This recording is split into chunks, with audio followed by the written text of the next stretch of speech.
Hello student, आज की इस वीडियो में हम कक्षा 7 सामाजिक विज्ञान अध्याय 3 जो कि हिस्ट्री का है, दिल्ली 12वीं से 15वीं शताब्दी, ये आपका अध्याय 3 हम लेकर आ चुके हैं इस वीडियो में। तो हम इस वीडियो में कंप्लीट सॉल्यूशन बताने वाले हैं अध्याय 3 का। इससे पहले अध्याय 1 और अध्याय 2 का भी हमने सॉल्यूशन बता दिया है। अगर नहीं देखा तो प्लेलिस्ट बना दी है, प्लेलिस्ट में जाकर आप देख लीजिएगा। चलिए प्रश्न 1 देखिए, किसके शासनकाल में मुक्ति राज्य द्वारा निर्धारित कर वसूलते और तय संख्या के अनुसार सैनिक रखते थे? तो किसके द्वारा? तो आप इसका उत्तर लिखेंगे ऑप्शन बा अलाउद्दीन खलजी के द्वारा। ओके, पहले का उत्तर आपको ऑप्शन बा कर लेना है। इसके बाद हम बढ़ते हैं प्रश्न 2 की ओर। प्रश्न 2 है, किस इतिहासकार ने कहा है कि इल्तुतमिश की बेटी रजिया अपने सभी भाइयों से अधिक योग्य और सक्षम थी?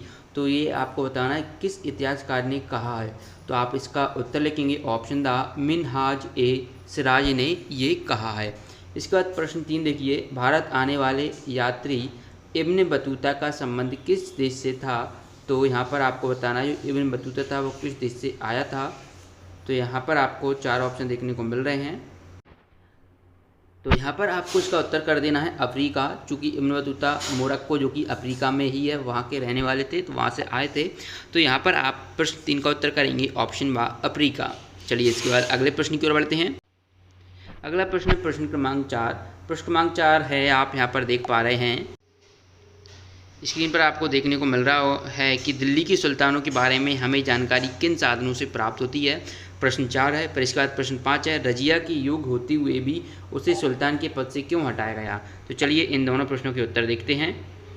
तो यहाँ पर आपको ये दोनों प्रश्नों के उत्तर देखने को मिल रहे हैं। अभिलेख जो कि सिक्कों और स्थापत्य भवन निर्माण कला के माध्यम से हमें दिल्ली के सुल्तानों के बारे में जानकारी मिलती है। रजिया के युग होते हुए भी उसे सुल्तान के पद से क्यों हटाया गया? क्योंकि रजिया एक महिला थी और दरबारी जन। ओके, चलिए इसके बाद आपको यहाँ पर प्रश्न 6 देखने को मिल रहा है। प्रश्न 6 है, मोहम्मद तुगलक द्वारा उच्च प्रशासनिक पदों पर की गई नियुक्तियों की बरनी द्वारा क्यों आलोचना की गई? तो इसका उत्तर लिखेंगे। तो आप इस प्रश्न का उत्तर यहाँ से इस तरीके से लिखेंगे, क्योंकि मोहम्मद तुगलक द्वारा निम्न वर्ग के लोगों को भी ऊंची राजनीतिक पदों पर बैठाया जाना बरती द्वारा आलोचना का कारण बना था। तो देखिए बेसिकली ये पीडीएफ है जो कि आपको डाउनलोड करने को मिल जाएगी। पीडीएफ के लिए आपको कुछ नहीं करना है, आपको वीडियो को पूरा देखना है, ठीक है। तो यहाँ पर हमने आपको ये प्रश्न देखो बरनी द्वारा आलोचना का कारण था। ओके, तो बच्चों ये जब पीडीएफ कन्वर्ट करने में ये बरनी आपको यहाँ पर लिखना है, ये बरती गलती से लिख गया है। ओके, चलिए इसके बाद देखिए, दिल्ली के सुल्तानों द्वारा गुलामों को क्यों खरीदा जाता था? तो आप इसका उत्तर लिखेंगे, गुलामों को सैनिक सेवा के लिए खरीदा जाता था। इसके बाद देखिए प्रश्न 8, इस काल में इक़्तिदार या मुक्ति का क्या कार्य होता था? तो आप उत्तर लिखेंगे, मुक्ति का फर्ज था सैनिक अभियानों का नेतृत्व करना और अपने इक्तों में कानून और व्यवस्था बनाए रखना। ओके, इसके बाद हम देखते हैं प्रश्न 9, अलाउद्दीन खिलजी का राजस्व व्यवस्था की विशेषताएं लिखिए।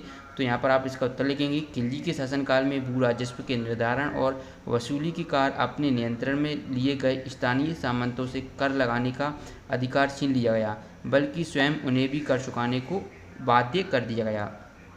यहाँ पर आप बाध्य लिखेंगे, बाद आपको ऐसे लिखना है। ओके, कुछ मिस्टेक्स हैं वो मैं यहाँ पर आपको सही करवा दूंगा, आपको वीडियो को पूरा देखना है, ठीक है। इसके बाद प्रश्न 10 देखिए, मंगोल विजय होते हुए अलाउद्दीन खिलजी व मोहम्मद तुगलक द्वारा किन बातों पर बल दिया गया? तो आप इसका उत्तर लिखेंगे, अलाउद्दीन का जो बल था,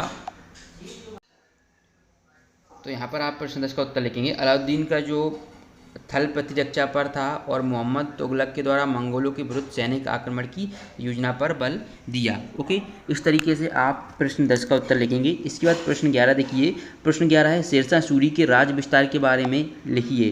तो यहाँ पर आप इसका उत्तर लिखेंगे, शेरशाह ने मुगल सम्राट को चुनौती देकर पराजित किया। शेरशाह ने दिल्ली पर अधिकार करके स्वयं अपना राजवंश स्थापित किया। इसके बाद देखिए प्रश्न 12 है, अलाउद्दीन खिलजी और मोहम्मद तुगलक के शासनकाल में विशाल सेना क्यों रखनी पड़ती थी? तो आप यहाँ पर इस प्रश्न का उत्तर लिखेंगे। प्रश्न 12 का उत्तर यहाँ पर से नोट डाउन करें, अलाउद्दीन खिलजी और मोहम्मद तुगलक के शासनकालों में दिल्ली पर मंगोलों के धावे बढ़ गए। इससे मजबूर होकर दोनों ही सुल्तानों ने एक विशाल स्थानीय सेना रखी। ओके बच्चों, इस तरीके से हमने अध्याय जो कि है आपका 3 कंप्लीट किया। ऐसी वीडियो पाने के लिए चैनल को आप सब्सक्राइब कर लें। पीडीएफ के लिए आप हमें हमारे व्हाट्सएप ग्रुप को ज्वाइन कर सकते हैं। व्हाट्सएप ग्रुप की लिंक आपको नीचे डिस्क्रिप्शन बॉक्स में दी गई है। ओके।